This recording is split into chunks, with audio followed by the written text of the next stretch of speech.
Guys, कैसे हो आप सभी लोग।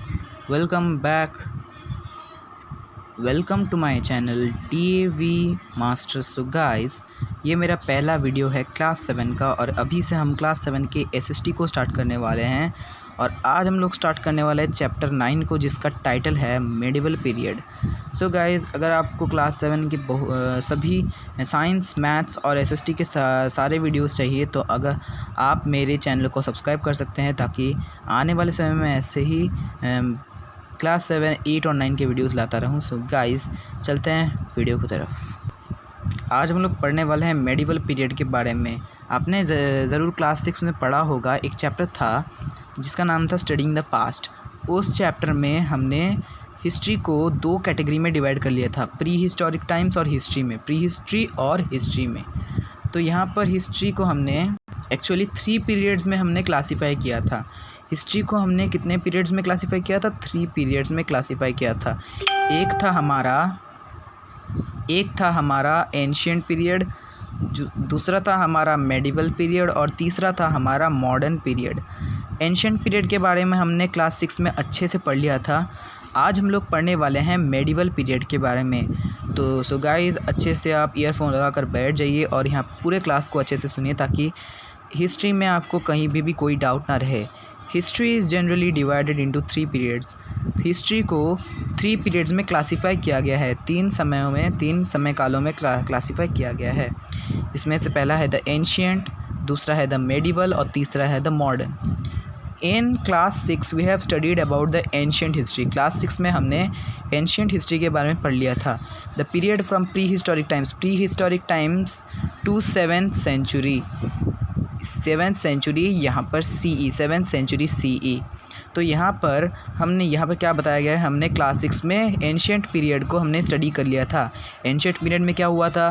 तब अर्ली मैन आए थे, मतलब तब आदिवासी लोग रहते थे हमारे अर्थ में, और फूड गैदरिंग, वो लोग खाना वाना इकट्ठा करते थे, फूड गैदरिंग करते थे और हंटिंग करते थे, जानवरों को मारते थे। और तब से वो लोग वहाँ पर मतलब जंगल में अर्ली मैन रहते थे। और धीरे धीरे मैन सेटल लाइफ जीना शुरू किया। उसके बाद वो धीरे धीरे फूड प्रोड्यूस करने लगा, प्लांट्स उगाने लगा, फार्मिंग करने लगा। उसके बाद धीरे धीरे वो सेटल लाइफ जीना शुरू किया। उसके बाद वो लोग सिविलाइज्ड बने, मतलब इस सोसाइटी बना कर रहने लगे। फिर उससे बहुत सारे सिविलाइजेशंस हुए। बहुत सारी चीज़ें हमने क्लास 6 में पढ़ ली थी कि कैसे हमारा जो एंशिएंट हिस्ट्री था वो प्री हिस्टोरिक टाइम्स, जब आदिवासी लोग या फिर अर्ली मैन अर्थ में रहते थे, तब से लेकर 7th सेंचुरी तक, मतलब 7वीं शताब्दी तक, 7th सेंचुरी तक, मतलब जो 7th सेंचुरी है, मतलब 600 CE से लेकर, अगर हम 600 CE से लेकर 700 CE तक बात करें तो ये जो टाइम पीरियड है, इसी को हम लोग कहते हैं 7th सेंचुरी। तो 7th सेंचुरी के समय में, मतलब 7वीं शताब्दी के समय तक, प्री हिस्टोरिक टाइम से 7वीं शताब्दी के समय तक जो हमारा समय था, वो था हमारा ancient history. In class 7 we are going to study about the history and civilization of medieval period in India and the world। तो क्लास 7 में हम लोग इंडिया के मेडिवल पीरियड के टाइमलाइन को पढ़ने वाले हैं और वर्ल्ड के भी मेडिवल टाइमलाइन को पढ़ने वाले हैं। और जो भी इसमें हिस्टोरिक इवेंट्स होंगे और सिविलाइजेशंस होंगे, उनके बारे में हम अच्छे से पढ़ने वाले हैं क्लास 7 में, हिस्ट्री में। तो यहाँ से हमारा पढ़ना स्टार्ट होता है। ये तो बस इंट्रोडक्शन था। In Europe the period from 5th to 15th century CE is known as medieval period. Europe में जो टाइम पीरियड था 5th, मतलब 5वीं शताब्दी से लेकर 15वीं शताब्दी तक जो समय था, उसको हम लोग कहते हैं मेडिवल पीरियड। मतलब यहाँ पर टाइमलाइन बता दिया गया है, इसको आप यहाँ पर हाईलाइट कर लीजिए। ये बहुत ही ज़्यादा इंपॉर्टेंट लाइन है। यहाँ पर क्या कहा गया? यहाँ पर क्या आ गया कि यूरोप में जो टाइमलाइन था, मतलब 5वीं शताब्दी से लेकर 15वीं शताब्दी का जो टाइमलाइन था, उसको हम लोग मेडिवल पीरियड कहते हैं। In India the period from 8th to 18th century marks the beginning and the end of the medieval period. भारत में जो टाइमलाइन था, 8 से लेकर 18वीं शताब्दी तक जो टाइमलाइन था, उस टाइमलाइन को हम लोग मेडिवल पीरियड कहते हैं। मतलब दोनों में डिफरेंस है। यूरोप में जो टाइमलाइन था हमारा 5 से लेकर मतलब 5 से लेकर 15वीं शताब्दी तक जो टाइमलाइन था, उसी टाइमलाइन को हम लोग मेडिवल पीरियड कह रहे थे। और भारत में जो 8 से लेकर 18वीं शताब्दी तक जो समय था उसको हम लोग मेडिवल पीरियड कहते हैं। During this period several important changes took place in the social, economic and political structures. During this period several important changes took place in the social, economic and political structures of Europe, America and Asia. तो ये जो medieval period का timeline था, मतलब medieval period का जो समय था उसमें बहुत सारे इम्पॉर्टेंट चेंजेस हुए थे, बहुत सारे इम्पॉर्टेंट बदलाव हुए थे। सोशल लाइफ में मतलब सामाजिक में मतलब समाज में बहुत सारे इम्पॉर्टेंट बदलाव हुए थे। उसके बाद इकोनॉमिक मतलब अर्थव्यवस्था में बहुत सारे बदलाव हुए थे। पॉलिटिकल स्ट्रक्चर्स मतलब पॉलिटिक्स में भी बहुत सारे बदलाव हुए थे। मतलब समाज में, अर्थव्यवस्था में और पॉलिटिक्स में भी बहुत सारे इम्पॉर्टेंट बदलाव हुए थे। कहाँ बदलाव हुए थे? यूरोप में हुए थे और अमेरिका में हुए थे और एशिया में हुए थे। इन सभी जगहों में इस पीरियड में बहुत सारे इम्पॉर्टेंट चेंजेस हुए थे। एशिया में हमारे भारत भी पड़ता है। तो in the ancient period Indian culture had remained aloof from the outside world. During the medieval period, Indian culture was highly influenced by changes that took place in other countries. हमारा जो ancient period था, ancient जो history था, ancient period में हमारा जो Indian का culture था, मतलब हमारा जो भारत का कल्चर था, वो बाहरी वर्ल्ड से इन्फ्लुएंस नहीं हुआ था। हमारा जो बाहरी दुनिया थी उससे जो हमारा भारत का कल्चर था वो इन्फ्लुएंस नहीं हुआ था। लेकिन जब मेडिवल पीरियड की शुरुआत थी, मेडिवल पीरियड में जो हमारा भारत का कल्चर था वो बाहरी दुनिया से इन्फ्लुएंस होने लगा, मतलब चेंजेस उसमें होने लगे। और बाहरी कंट्रीज़ के साथ जो हमारा कल्चर था वो इन्फ्लुएंस होने लगा, बहुत सारे इंपॉर्टेंट चेंजेस होने लगे बाहरी कंट्रीज़ के हिसाब से। उसके बाद these influences are evident in the culture, administration, economy, language and religious beliefs of the people even today. और ये जो इन्फ्लुएंसेस है, जो इन्फ्लुएंस हुए थे तब, वो कल्चर में भी हुए थे, हमारे भारत के कल्चर के साथ चेंजेस हुए थे, एडमिनिस्ट्रेशन में भी चेंजेस हुए थे, इकोनॉमी में भी, लैंग्वेज में भी, इकोनॉमी मतलब अर्थव्यवस्था में भी, लैंग्वेज में भी, और रिलीजियस बिलीव्स मतलब जो लोगों की धार्मिक जो विश्वास होता है उनमें भी चेंजेस हुए थे। और जो चेंजेस हुए थे वो आज भी हमारे इंडिया में है, मतलब आज भी हमारे इंडिया में बहुत से चेंजेस हुए हैं। अब हम लोग पढ़ने वाला है सोर्सेज ऑफ इंफॉर्मेशन के बारे में। ये जो हमारा मेडिवल पीरियड है उसके बारे में हमको पता कैसे चला, उसके सोर्सेज ऑफ इंफॉर्मेशन क्या है, उसके बारे में हम यहाँ पर डिटेल में पढ़ने वाले हैं। The main sources of information of the medieval period are literature and archaeological findings.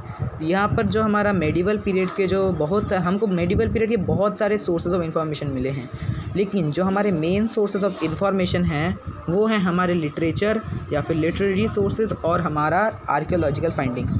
Literature का मतलब होता है हमको बहुत सारे लेटर्स मिले थे उस समय बहुत सारे बुक्स मिले थे, बहुत सारे फेमस राइटर्स की तरफ से हमको बहुत सारे बुक्स मिले थे, लेटर्स मिले थे, हमको बहुत सारे स्क्रिप्चर्स यानी कि बहुत सारे हमको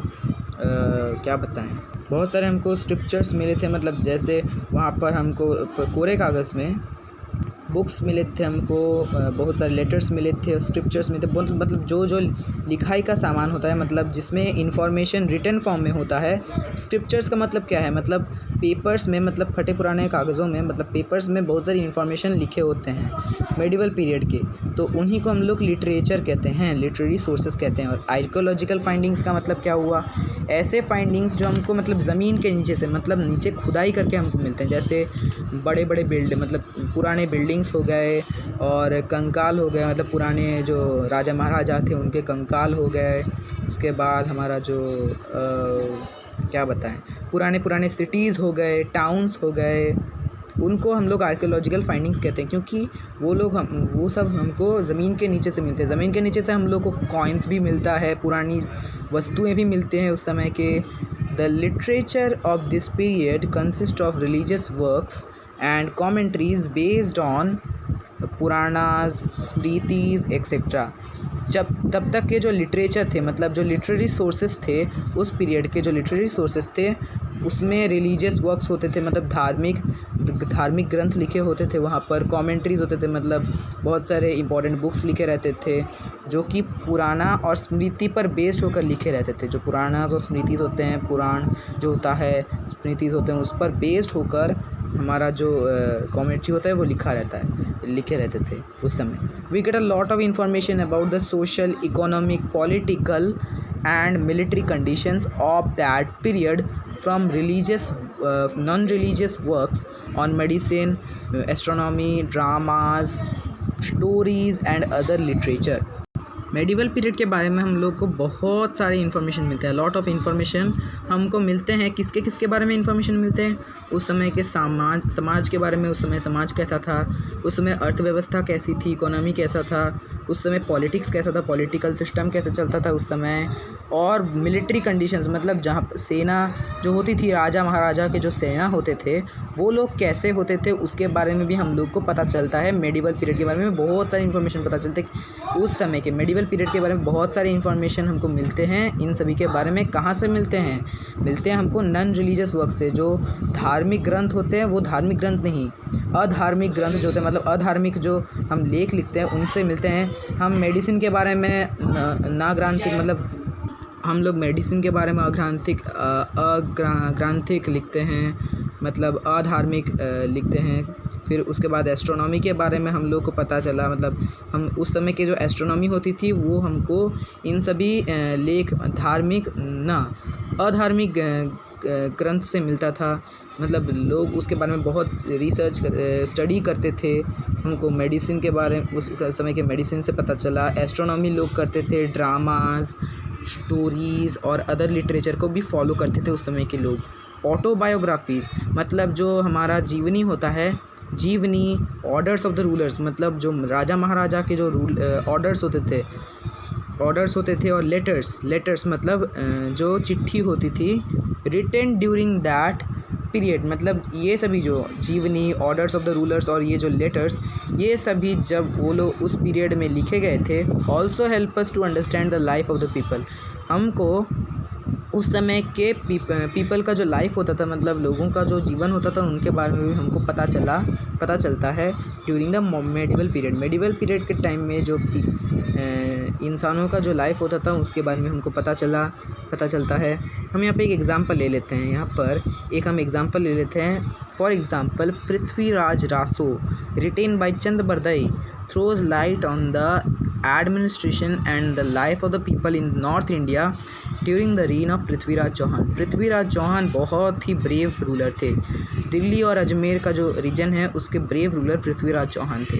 पृथ्वीराज रासो एक बुक का नाम है जो कि चंद बरदई, पृथ्वीराज चौहान का जो दरबार होता था उसमें चंद बरदई नाम का एक लेखक रहता था। उसमें पृथ्वीराज चौहान का जो दरबारी जो था वो चंद बरदई, वो एक लेखक था।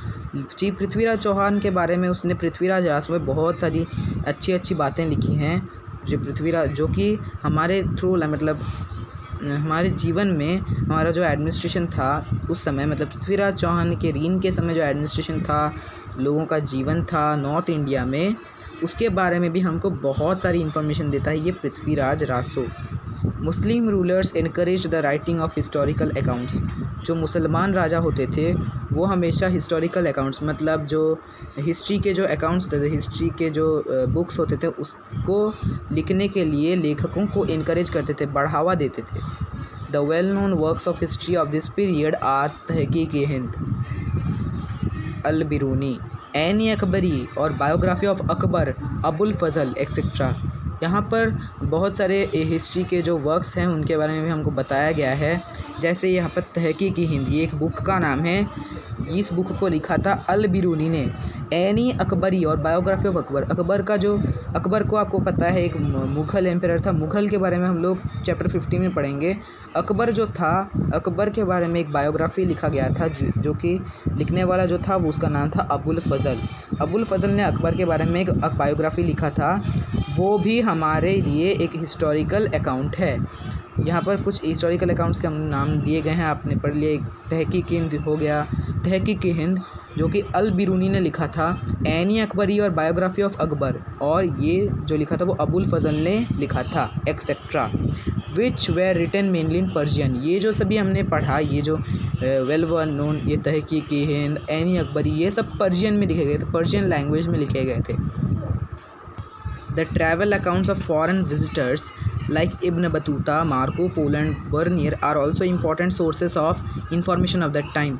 जो ट्रैवल अकाउंट्स, जो फॉरेन जो विजिटर्स थे, मतलब विदेशी जो विजिटर्स थे, वो हमारे इंडिया में आए थे और बहुत सारे ट्रैवल अकाउंट्स लिखे थे, जैसे कि इब्न बतूता नाम का एक ट्रैवलर था, वो आया था इंडिया में। मार्को पोलो, यहाँ पर मार्को पोलो का पिक्चर दिया गया है, आप देख सकते हो, मार्को पोलो ये हैं, ये भी एक फ़ॉरेन ट्रैवलर थे, ये भी हमारे इंडिया में आए थे। बर्नियर भी एक आदमी है जो भी इंडिया में आया था, ट्रैवलर है, उसने भी ट्रैवल हमारे इंडिया से जानते समय बहुत सारे ट्रैवल अकाउंट्स लिखे थे, और वो भी हमारे लिए एक इम्पॉर्टेंट सोर्स ऑफ इंफॉर्मेशन है मेडिवल पीरियड के टाइम पे। सो गाइज़, आज के लिए बस इतना ही, इतना तक हमने पढ़ लिया है, इतना तक। यहाँ पर कुछ इंपॉर्टेंट पॉइंट्स को आप यहाँ पर अंडरलाइन कर लीजिए। जैसे हम यहाँ पर ये जो यूरोप का जो मेडिवल पीरियड का टाइम था, इसको आप अंडरलाइन कर लीजिएगा, ये आपके एग्ज़ाम में पूछा जा सकता है। और इंडिया में जब मेडिवल पीरियड हुआ था उसके बारे में भी यहाँ पर हमारा बताया गया है, 8th सेंचुरी से 18th सेंचुरी तक हुआ था, ये भी आपको याद रखना है। और यहाँ पर कुछ well known works of history के बारे में बताया गया है, इनको आपको याद रखना है, इनको भी एग्ज़ाम में इनके नाम पूछे जाते हैं। और यहाँ पर कुछ ट्रैवल अकाउंट्स के भी नाम, उस फॉरेन विजिटर्स के भी आपको नाम याद रखने हैं, जैसे कि इब्न बतूता, मार्को पोलो और बर्नियर, इनके बारे में भी आपको याद रखना है। सो गाइज़, आज के लिए बस इतना ही। अगर आपको ये वीडियो अच्छा लगे तो प्लीज़ इसको एक लाइक कीजिए, अपने दोस्तों के साथ शेयर कीजिए, और हमारे चैनल को भी सब्सक्राइब कीजिएगा। So guys, bye bye.